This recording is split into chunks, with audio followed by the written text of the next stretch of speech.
Here, I'm actually going to move this back and I'm going to stand over here so Tristan's not awkwardly.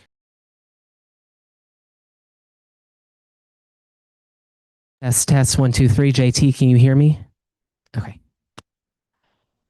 Hi, everyone. My name is Dr. Hubbard, and we are hosting our second speaker event. So I'm excited to see a lot of you, especially a lot of my students out here, and they even brought their fiancés, so stuff like that. But I'm very excited to share with y'all three great speakers. I just want to tell y'all that we are also streaming this, so they're going to be having mics up here, and they're going to be holding the microphone that I'm holding right now. That's because this is for streaming, so all of you who are watching online, hello, thank you. That's why we're holding two mics, and it might look like that. But I'm going to quickly lay out the process. What we're going to do is in a second, I'm going to turn it over to Lambda Pi Eta president. Lambda Pi Eta is a National Honor Society. I know a few of y'all in the audience are going to be inducted in less than a week and a half. We've been working on that event. We're very excited for you. The rest of you, it can be an event that you get inducted to, and I can tell you all about that, as well as all the people wearing the Lambda Pi Eta t-shirts. One of the goals of Lambda Pi Eta, this national communication organization, is to try to get more connections with real people in real life. Well, guess what? We got three of them right here, and they are brilliant. They are wonderful. So they're going to learn all about it. First, Tristan's going to give you a very brief introduction, and then we're going to learn about each of them, about 5 to 7 minutes from each of them. And I'm going to turn it over to you for questions. And then at the end, we have door prizes. You're going to learn about them. But at the end, they all have tables set up, and then you can go talk to them, network, get one-on-one opportunities, because that's really key. Last semester when we did this, someone was actually hiring an intern, and we didn't know that until she was here, and they got hired. So great. But if you're like, how can I get a job? I'm going to tell you more about Career Success Center close to the end, but right now I know you're just so excited to talk to the speakers, and I'm going to turn it over to Tristan, and I will shut up for about an hour, I promise. It's true. Hi, everyone. This one's for online. Okay. Well, good thing I did 6 years of theater and I can project. So hello, everyone. Welcome to our expert panel. My name is Tristan Brown. I'm the president of Lambda Pi Eta this semester. We are really happy to bring you an event where you get to talk to 3 great communication experts today. We're here to learn from some of the most experienced voices in the field. I'm thrilled to get this conversation started. So our first speaker is Mackailyn Johnson. She's the communications manager for Arrow Child and Family Ministries, which is a local nonprofit. Mackailyn is also a proud Sam Houston State University alumni. Mackailyn uses the power of storytelling to inspire others and share the mission of helping children and families across Texas. Before moving into nonprofit work, she spent years as a television news anchor and reporter, and she has earned multiple Emmy nominations along the way. Let's give a warm Bearcat welcome to Mackailyn Johnson. Hi, everyone. I'm Mackailyn. I graduated back in 2019 with a bachelor's in mass communication and a minor in political science. I just have to say the university has changed so much. Walking through the LSC, I was like, I was taking pictures. It's just really good to be back. But yeah, I graduated in 2019. Less than a month later, I was in Sherman, Texas, working as a reporter. And Sherman, Texas, you've maybe never heard of it before. It's a really small town. It's about an hour outside of Dallas.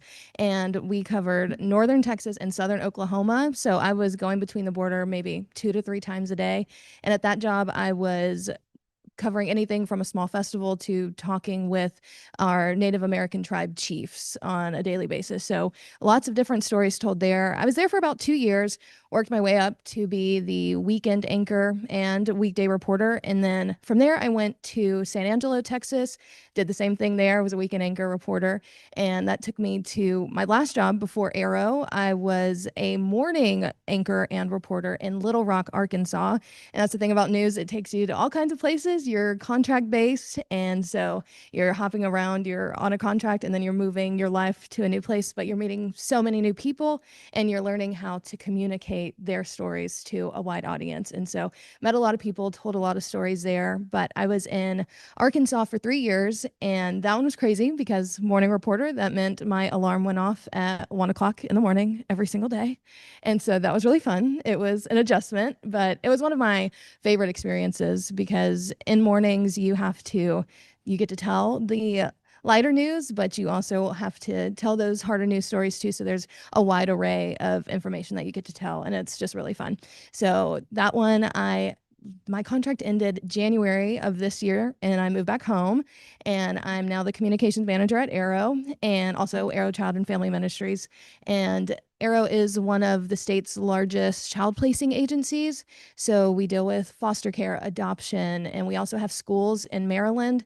And so very widespread efforts there.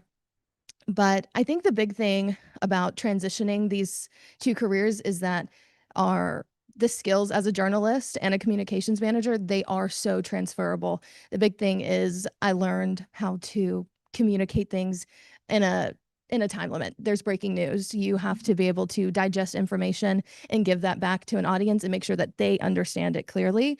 That's the same thing for a communications manager. Crisis can happen at any point. I work in foster care, so something can happen with one of our children in care. Something can happen at one of our schools, and you have to be able to process the information, be calm, and then put that out to your external media, put it on your website. You have to be ready to communicate that information.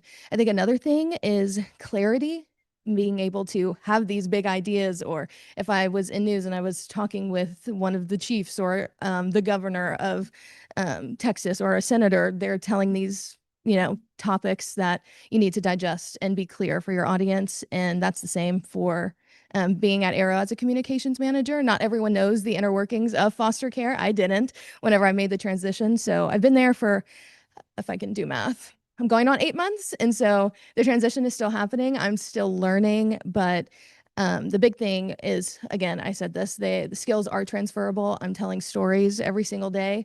It's just in a different way. So whenever I was a journalist, I was taking press releases and making a story out of them. But now I'm crafting those releases and trying to get coverage, make sure that Arrow's brand is being seen, and maybe someone will pick it up, or maybe a possible foster parent will want to give care to a child. And so the storytelling is still there. There's still that aspect, and it's been really fun. It's not without challenges. Change is always going to have, some type of hill to get over, but it's been really, really interesting to see the two kind of connect.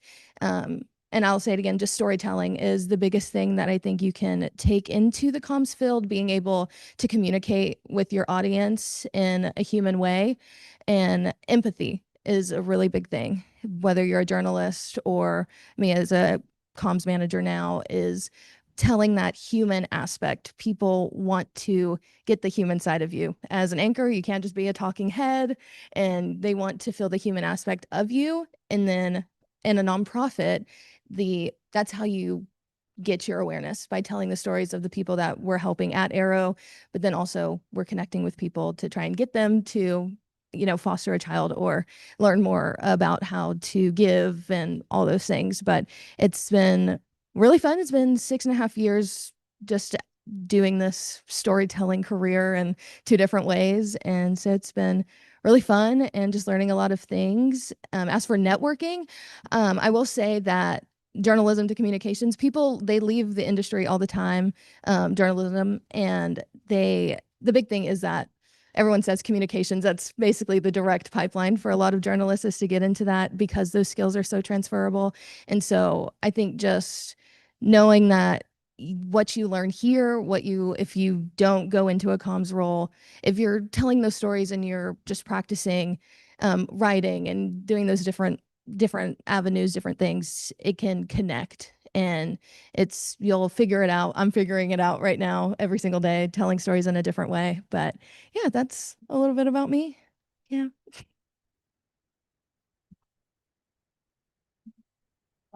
Yeah. Okay, so the next person we have is Dominique Spurlock. She is a sales executive with Sage Publishing and a proud University of Houston downtown graduate. Dominique's energy and drive have taken her from selling diamonds to leading in academic publishing. She's known for building authentic connections and turning conversations into success stories. And here at SHSU, she's the one behind the scenes, making sure your Sage textbooks land in your classrooms. So if you've ever cracked open a Sage textbook here, chances are Dominique made that happen. Please help me welcome Dominique Spurlock.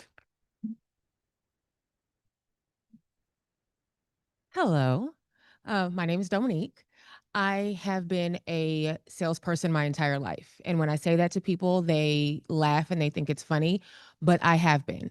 I was the kid with the fundraiser that was out there hustling. I wanted the keychain. I wanted that weird little pen that was going to, really cost about $2,000, but I was going to get it. Um, my mom and my dad would always laugh and say, this should probably be what you do for a living. And at the time, I wanted to be an 8th grade teacher, so I had no idea what they were saying. And my dad was in pharmaceutical sales for quite some time. And I remember he took us to dinner. And it was back in the day where the pharma reps took the doctors and their families to dinner. And there was money everywhere and trips all the time. And we're sitting with my dad's partner. We're waiting for his wife to arrive, that I found out later was my dad's boss as well as her husband's boss. But when she walked into the restaurant, to this day, I will never forget, she had on a navy blue penciled skirt suit with a lime green camisole in.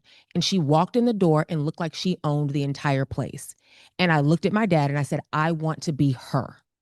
And he goes, I've been telling you for years to go into sales. And then you see her and all of a sudden now you want to do what I do for a living. And I was like, well, yeah, because you don't look like that doing it. What are you talking about? And for my entire sales career, I took that moment and I've parlayed it into everything that I do now. I have sold diamonds. I've sold wine. I've been in pharmaceutical sales. I'm currently in publishing. I've worked for a couple of startups in the nutrition space.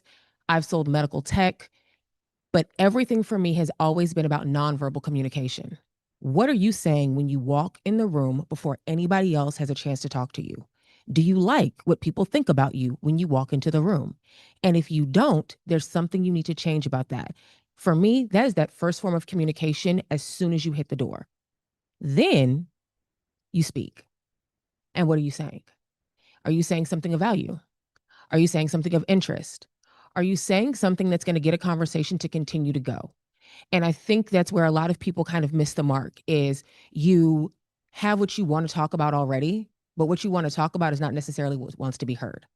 And you're not going to have a productive conversation with anybody, especially in sales, if you're talking about what you want to talk about instead of what they actually need. Now, in my career, not to pat myself on the back, but I have been one of the top salespeople in every company that I've worked for. I have been either one or top 5 every single time. Because the biggest thing that I do, aside from making sure that my nonverbal is pleasant, but I'm listening to what people are saying. And when you're listening to what people are saying, sometimes you're going to get a no. On this campus, Sage has a lot of books here. There's also a lot that I don't have, and I want them all. But I do what I can. Sometimes I just don't have what they want. And I can sit there and talk all day long about what I've got and why you should use it. It doesn't matter if that's not what I'm looking for. So you can talk until you're blue in the face. I don't want to hear that. And now you've completely lost because you're so focused on talking instead of listening. That's the second part of communication that I think is big. Listen to who you're speaking with. Sales is an amazing industry. I can literally get a job anywhere. There's always an aspect that needs to be sold. The chair that you're sitting in, somebody had to sell the chair company the screws that are being used. There's always an avenue for it. And so I say, I talk for a living. I'm talking to somebody all the time about something new. I meet very interesting people on a daily basis.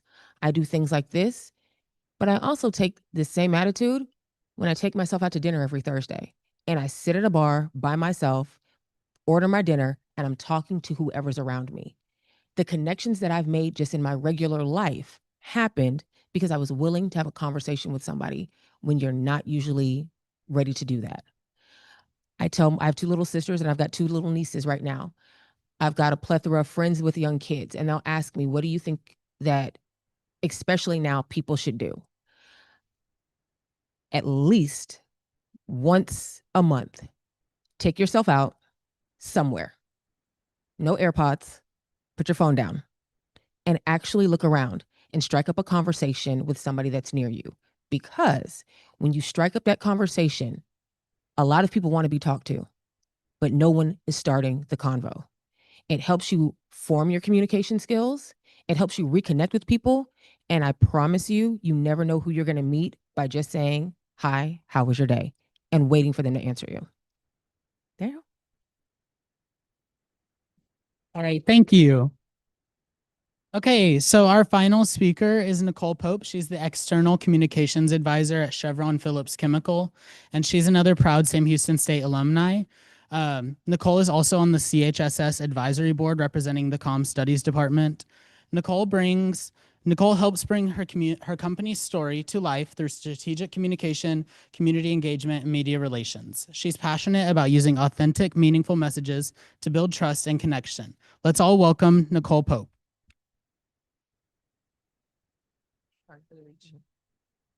Okay, so I'm going to take you back a little bit. So in a recent moment, I was closing up for the day, for the weekend really, closed my laptop and I'm about to attend to some neglected laundry.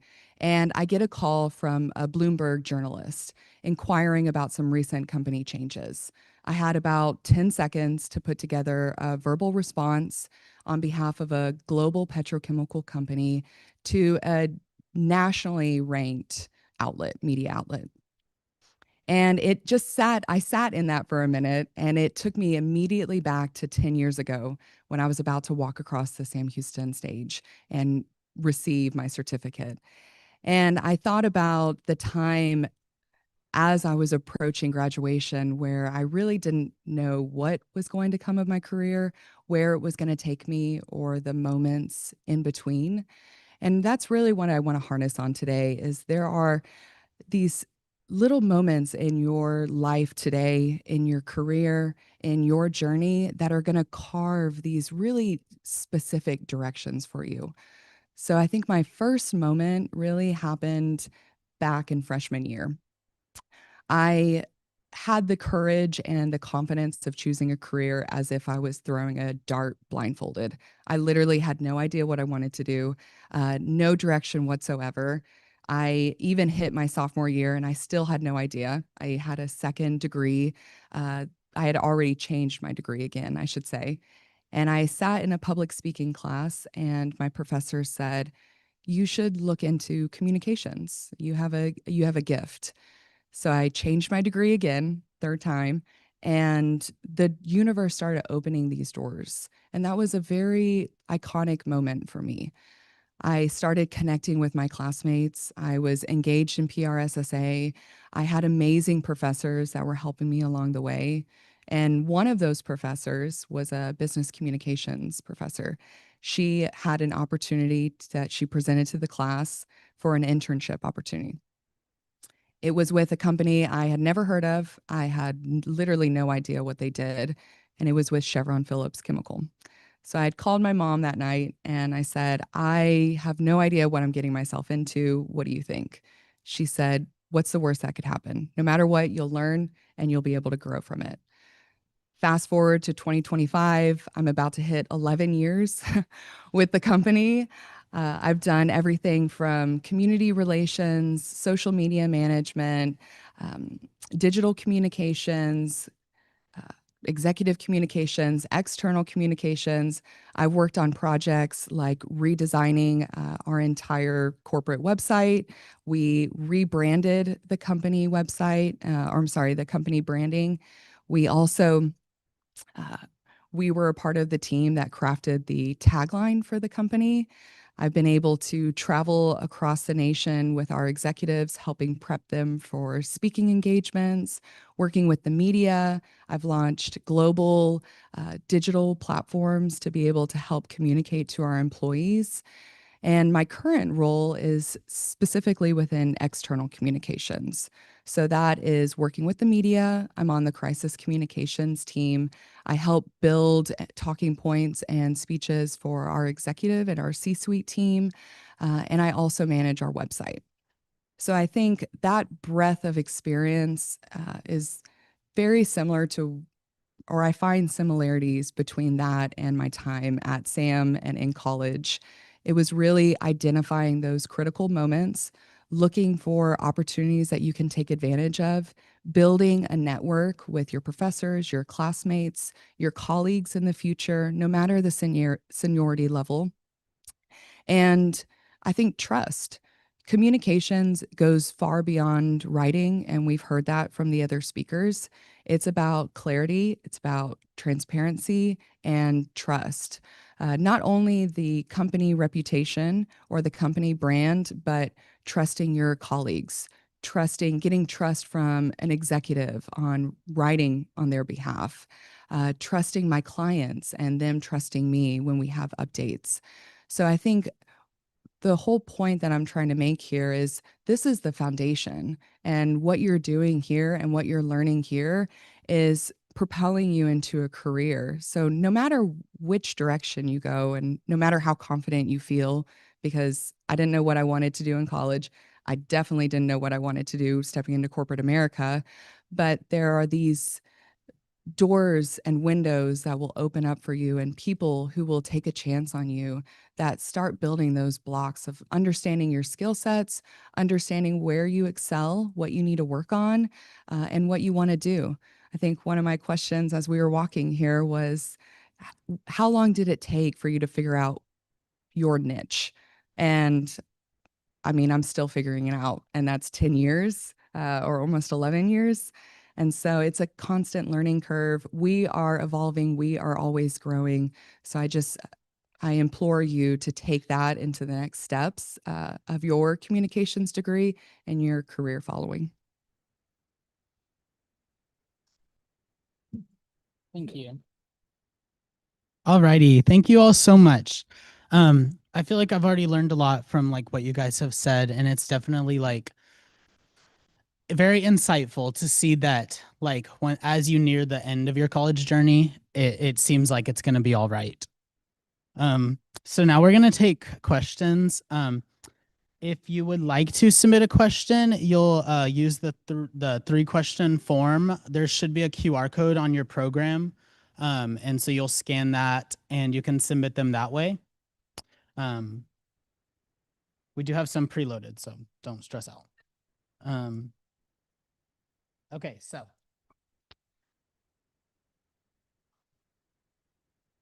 Oh, hey, sorry, streamer friends. There is a link in the description of the stream for you to submit your questions. Okay, so for someone just starting out, what's the best way to stand out when applying for communication roles, especially without years of professional experience?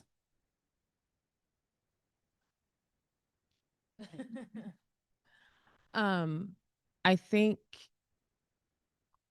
number one, dress for the part that you want, not the one that you have.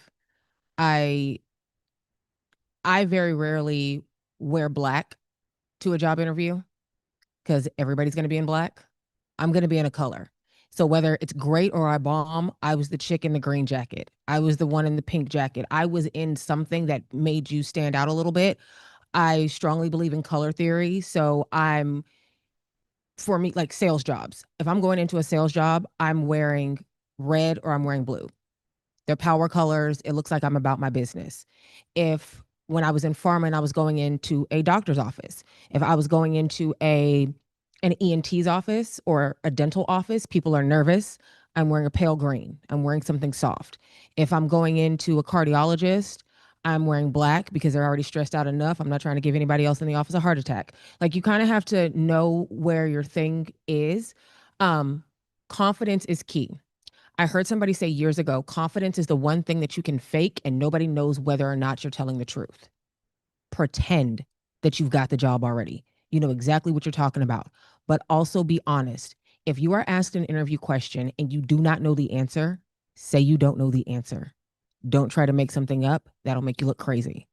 So in the plethora of people that are all going to look alike or dress alike or give these rehearsed answers, find something, even if it's just one thing, that you're going to make yours, that you're going to take in every single aspect to force the standout. And my dad has a saying, if you can't tell, I'm very close to my dad has a saying, nobody can beat you being you. So why would you try to be anybody else? So that's what I do. Anybody? Yeah, great answer. I'd add a little bit on the soft communication side. So I know, definitely I completely agree, like walking in with confidence, owning the room, but you don't have the experience. And honestly, your interviewers don't expect that. They understand that you're coming out of college. So there's a certain line of understanding. But those soft skills are key. So how are you active listening? How have you done your research on the company?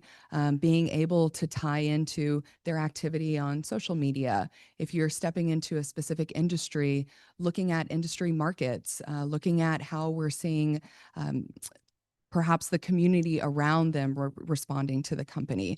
I think there's a lot of areas where you can be prepared for it without exactly knowing all of the specific details and having that experience to be a immediate like subject matter expert within that role.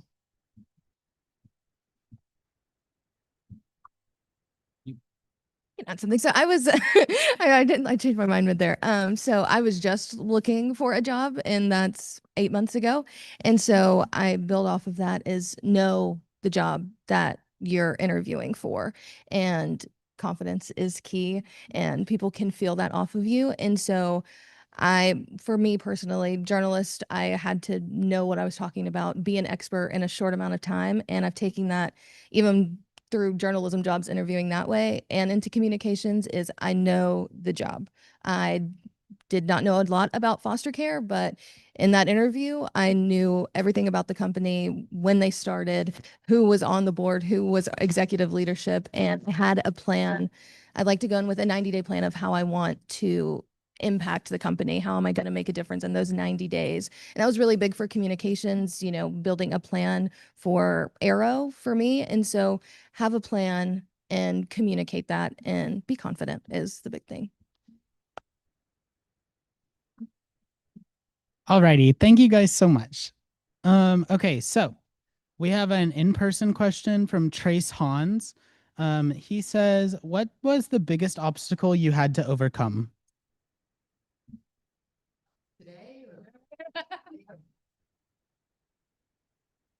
Trace?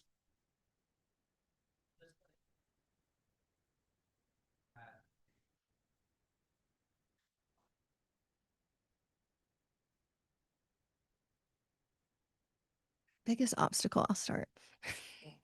I think so. I've said it multiple times as I've talked, but just switching those fields in. I knew my skills were transferable. I was confident in that, but then getting the job and then showing that and putting action behind my words in an interview. And so I knew about the company in a way that I could interview well and communicate that. But then once I'm there, it's time to actually do the work. And so we're all over Texas and we're all over Maryland. And so that's a lot of company to understand. And so, especially in a new realm as a nonprofit and learning how a nonprofit works. And so just learning the company, I think, has been a hurdle, but it's one that I'm excited to take on, and one that you should be excited to take on, be excited about the work that you're doing. That's what makes going to work enjoyable. And so learning about the inner workings, what does the brand need? What do people want to hear about it? And how can I communicate that effectively? And it's been 8 months of that, and it's been really fun, but it has been a hurdle just, in a new field, just taking on a new challenge. I would say for me, feeling like a failure. Quick backstory. I graduated high school in 2003. Some of y'all were like barely born. Gross. But I graduated. I went off to school. My parents told me to come home because I didn't know how to act. I was free and I was free. So I came home. I worked. I'm the oldest of 3 girls. So you've got oldest daughter syndrome on 100, and feeling like a failure. I worked a lot of these jobs. It's when I kind of like figured out my sales path. I went back to school. In the midst of paying for school, I was working for an optometrist. I got fired 3 months before I was supposed to graduate, and I still had about $4,000 I had to pay to the school in order to get my degree. So mounds of stress trying to figure out how am I going to do that. My parents helped. I pulled it off. Then you get there and you're like, okay, well, I need a job. I wanted to go into pharmaceutical sales. I did not have any outside sales experience. That is what they wanted. I didn't have any. I had plenty of retail experience. I was selling jewelry. I was doing decent, but I needed outside sales experience in order to get the job that I wanted in pharma.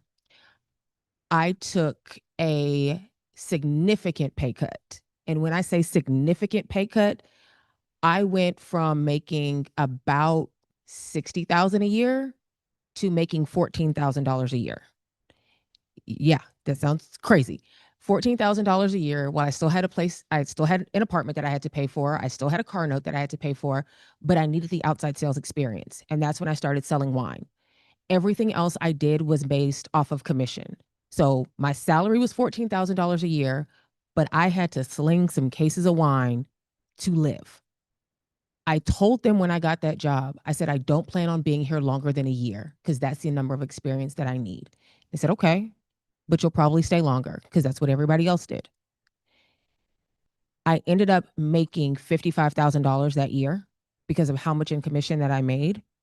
The day I started my job in pharma was the day I was supposed to be getting an award in Dallas for being the #1 sales rep in the wine company.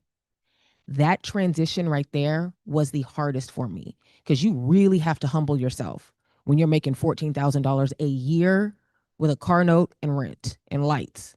And you got to have internet because you can't apply for a job without it. So it was rough. But once I did it, there's quite literally nothing you can tell me that I can't do. And since then, every job after that has gotten better and better and better. I tell folks now, I believe that I have one of the best paying part-time jobs ever. I figured out how to work smart, not super duper hard. And in reality, my work schedule now kind of goes with your semester schedule. So when y'all are off, so am I. And that includes summers.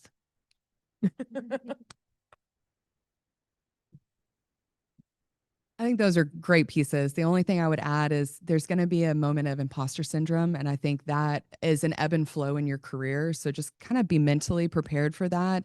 I think there have been plenty of times I've been sitting in a room with the C-suite or managers or people who have had 50 years of experience are making quadruple what I'm making, and I'm giving them advice, or I'm sitting there trying to help prep them for a speech. And in my head, I'm like, I don't have I'm not old enough. I'm not who gave me permission to do this? And that is going to be the case throughout your career. So I would just challenge you to trust yourself and know you have a place there.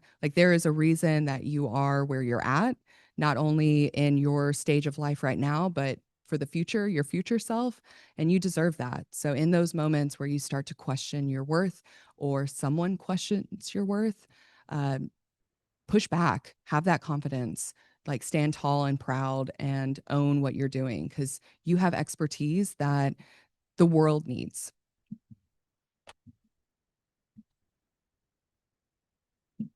All righty. So our next question is from Zoe, and it is, what are some good questions to ask at the end of an interview?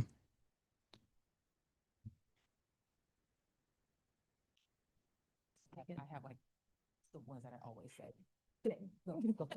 So I love that. So at the end of an interview, I always ask what is their ideal candidate look like? Because I think you can learn a plethora of things, but mainly how are they going to treat you as an employer? They're going to say, I want someone who can be available to me at all times of the night, who's 7 days a week is always on. And that might also translate into, so there's no work-life balance. Gotcha. And so you can really get a read on that, but then they can also just give a key into the culture there, which is so important whenever you're entering any space. And it's something that I've looked past in previous jobs that I shouldn't have. And so just get a feel of how they present as an employer. And so that you can be, just have your best life at your job. That's what you want, Yeah. I always like to come in with 3 questions so you don't have those. You want to have a little variety because at the end of the day, even though you're interviewing for a job, you're also interviewing them. Do you actually want to work here? because that's very important. And I think a lot of us miss that. I always ask, I look up something about the company, whether it is new innovations that they're working on, something that their marketing team is going, something that I saw on their social media page, whatever it is, I make a reference to that and ask a question on something pertaining specifically to what the company is doing now. Another question that I ask is my interviewer, why do you like working here? And if you were applying for this job today, would you want to get hired at this company?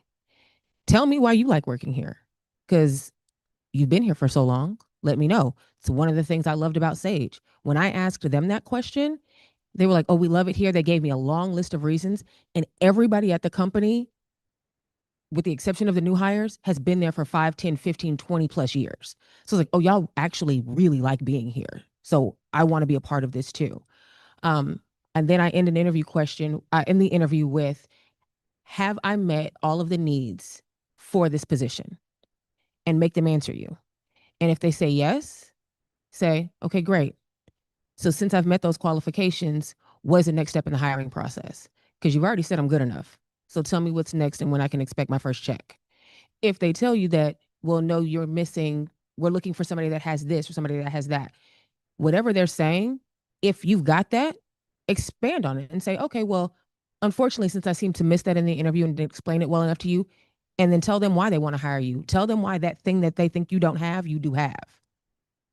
But those are the questions I always ask. That's great. Yeah.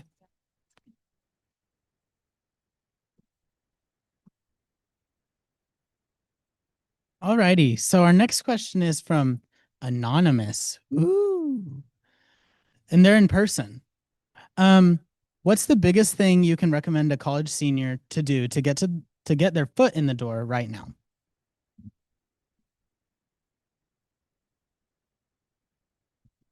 I think networking is the best thing you can do is reach out, and you're probably on LinkedIn, make those connections, try and find an internship, just put yourself out there, excuse me, and see what doors open with that.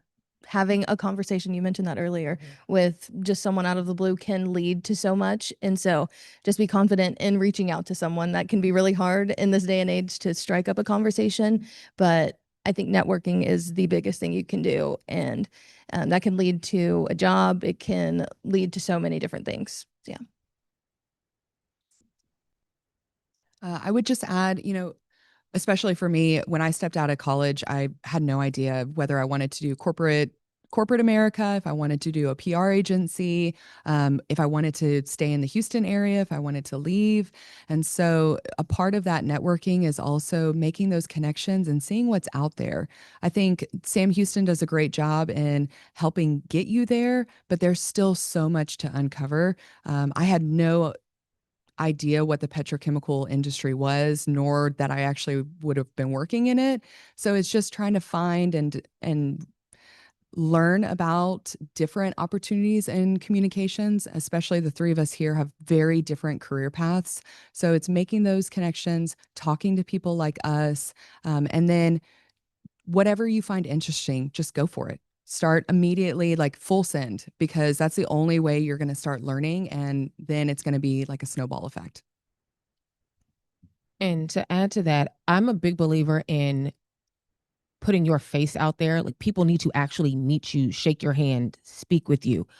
One thing that I do, and I tell my sisters to do this now too, is go on TikTok, go on IG, and there's always somebody hosting some event. It's like, it's a PR event for whomever, and it's a thing at a coffee shop or whatever.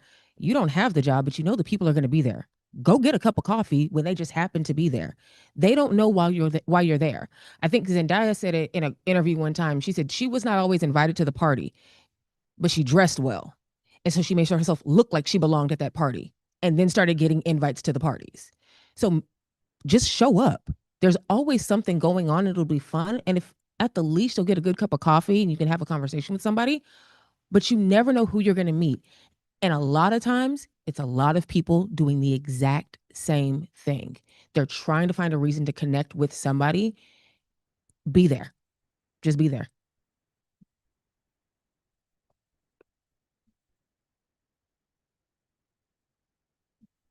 Okay, so this next one is an in-person question from Karis. How do you approach salary negotiations for a job you want when you feel your experience deserves higher pay? Oh, sorry, I love that. You got it. So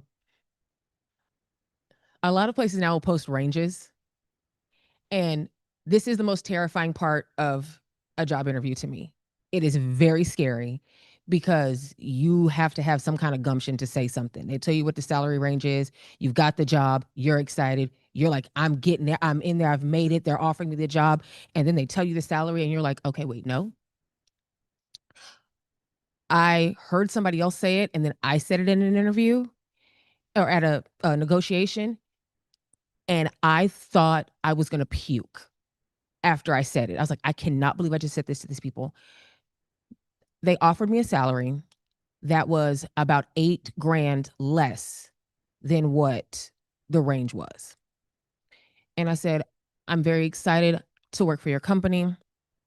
I noticed that when I interviewed for this job, the posting was within this range here. And I said, and I just want to make sure that you think I'm the best person for this job. And they said, absolutely. You know, we've interviewed a lot of people. You're great. And I said, okay, well, as the best person for the job, I think I deserve the best pay for this job. And from what I saw, the best pay would have been this. And they said, okay, we understand well. And I said, you know, I would love to accept. I said, but if you wouldn't mind speaking to, I don't know if you're the decision maker, but I would just love for you to just, you know, and see what we can do. And she said, okay. She said, well, we'll speak soon. And she hung up the phone and I was like, oh my God, I just lost this job because I'm being greedy. 8:30 the next morning. She said, you know what? No one does that. And she actually said this. She said, specifically women don't do that. She goes, you got it. It was already in the budget. They just wanted you to ask for it. Whew. But definitely, like, if you think you're the best for that job, say it. There's going to be a lot of companies that'll come back and try to meet you in the middle, but always have in your head what you're willing to accept for that job and then go in it. Because I've had jobs too where I ask for a ridiculous amount of money, knowing I'll take half of that, but you don't get what you don't ask for. That was great.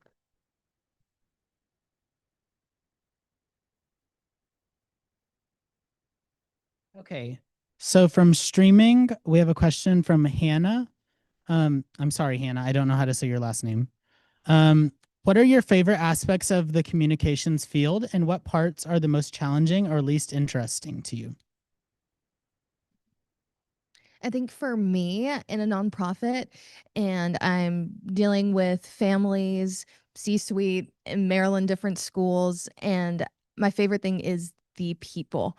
I got into journalism because I wanted to tell stories and I wanted to be able to do that not in front of a camera too. And so that's been my favorite thing. I get to tell stories about a new foster parent, a new adoption family, the efforts that we're making to make sure that kids have homes.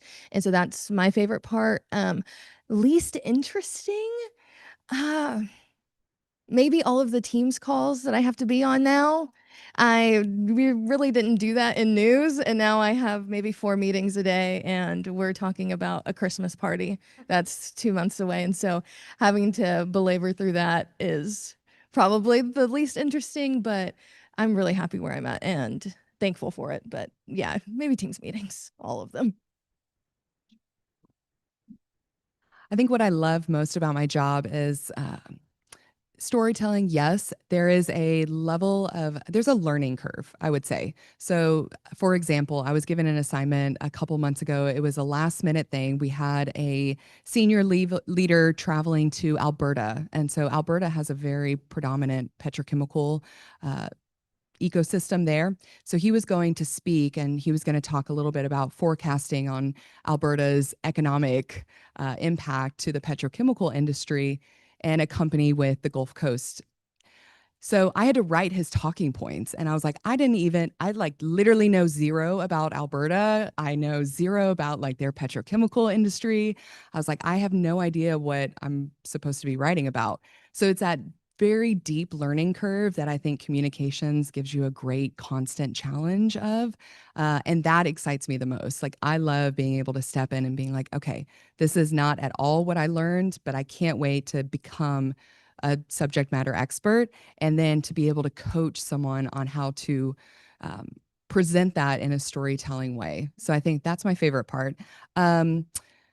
I'll talk a little bit about corporate communications. My least favorite is probably internal communications.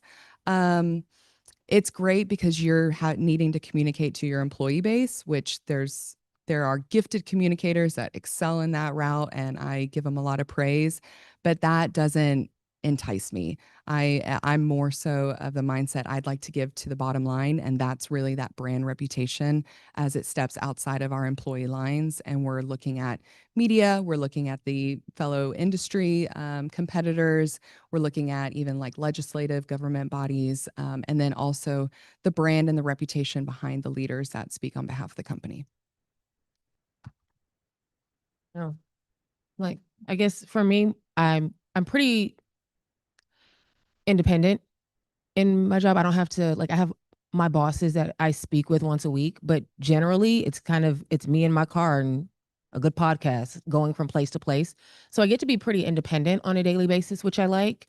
And you kind of set your schedule around who you need to talk to when you need to talk to them, which I love. But I'm the same way. It's the internal aspects. I hate when I have to sit in my home office and send out a bunch of emails and log a bunch of calls and get on the phone. I'm like, I'm not the greatest phone salesperson. I don't like doing that. I want to talk to you. I want to see you. I want to be in your space. And so I think for me, that's like the worst part, is doing all the internal stuff and the paperwork. Alrighty, so unfortunately, that is all the time we have for questions. So now I'm going to hand it over to Dr. Hubbard, and it's been a pleasure being your MC.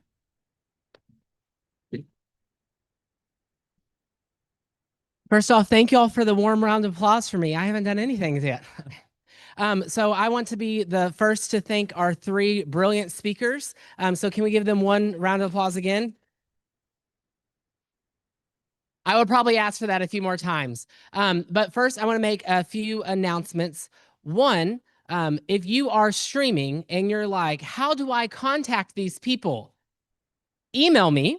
You can email the department as well. I get all those emails and they get forwarded to me, or you can email me. Again, I'm Caleb Hubbard, but you can email the department and I will make sure to get you all the contact for our wonderful speakers. In-person people, you're like, how can I get their contact? We're about to have a networking opportunity. On the area over here, I made sure their QR codes are for their LinkedIn. If they would like to provide you with emails, you can ask that. They can say no, but their LinkedIn is there. I want to note that I connected to most all of them through LinkedIn, even though I called them all too, but I messaged them all on LinkedIn, so they're also active in that. So that's how you connect to them, but I recommend you going to do one-on-one talks with them. As we wrap up, I want to do 2 more final things. One, if you're like, how can I get a job? I noticed on some of the questions that we didn't get to, you're like, I'm a senior. And I'm like, help. You've already paid for a lot of services. One is the Career Success Center. And I actually, when I was scheduling this, I called someone and the Career Success Center sent someone. So he has a bunch of information on how you can get internships, jobs, how you should network. He is a career coach. They can get you connected. They have a lot of stuff. But I called them and they came. I just thought they would send a flyer, but they sent a person who works there. So thank you for that. Give him a round of applause for coming. The last thing that I want to do real quick before we move on, and then I'll have some announcements as we shift, is we want to thank you all one more time for coming. We each got you some gifts. Our leadership team did it. I added some free swag for it. So thank you all for it. I think y'all might have switched. The cups are in there, but we can figure that out in a second. But yeah, so thank you all so much for coming. So right now, as I kind of wrap it up, if y'all want to each go to your tables so we can start the networking part of the evening, we can do that. And I'll kind of like just host for you a little bit as you can transition. Okay, if you are earning extra credit for this, we swiped in, and if your professor's like, were you there? If you had to provide a picture or anything like that, make sure to follow their directions. However, if you are one of my students, I got you, you're good. Okay, but if you are getting extra credit, real quick, not for Colton's 20 through 31. I don't have you. You have to follow Colton's directions for my other classes. If you're online, my online class, you do have to follow directions, but follow directions for your professor. Okay, make sure you do that. We did swipe you in. So if you're like, I was here, and they're like, no, you weren't, you can say, contact Dr. Hubbard, and I will defend you that you were here. Okay. So if y'all have any questions, feel free to let me know. Career Success Center is ready. Oh, thank you. We have door prizes. That was going to be my, as they transition. Everyone, look under your chairs. There are 8 door prizes. If it's not under your chair, if you have a chair empty next to you, it might, a laptop. No, Stephanie. And as we look streaming, this is where I'm going to end you. Have a great time. Feel free to email me if you have any questions. Thank you so much for coming streaming.